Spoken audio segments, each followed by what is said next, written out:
પાલનપુર નગરપાલિકા ચૂંટણીમાં ઉમેદવારોએ ફોર્મ ભરવાની કરી શરૂઆત।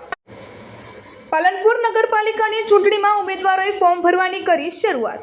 પાલનપુર વોર્ડ નંબર 1 માં કોંગ્રેસ પક્ષ તરફથી રાજુભાઈ ઝાલા ઢોલ નગારા સાથે પોતાના સમર્થકો સાથે પ્રાંત કચેરી ખાતે પહોંચ્યા હતા।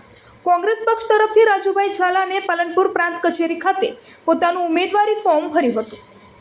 રાજુભાઈ ઝાલાએ મોટી સંખ્યામાં પોતાના સમર્થકો અને કોંગ્રેસના કાર્યકરો સાથે રહીને પ્રાંત કચેરી ખાતે ફોર્મ રજૂ કર્યું।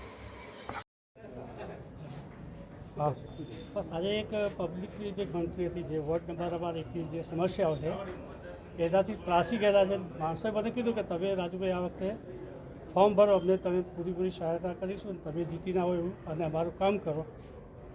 એ માટે કેવા કામ, જો પ્રજાને કંઈ મોટું કામ માગતા નથી, એક સફાઈ છે, રોડનું છે, પાણીની વ્યવસ્થા, સ્ટ્રીટ લાઇટની વ્યવસ્થા, બસ એટલું માગે છે જેટલું આ માણસો કર્યું નથી।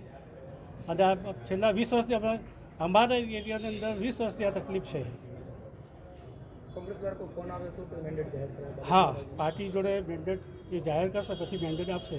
અત્યારે તો અમે ફોર્મ ભરી દીધું છે, પાર્ટીએ કીધું એ અનુસાર અમે ફોર્મ ભરી દીધું છે।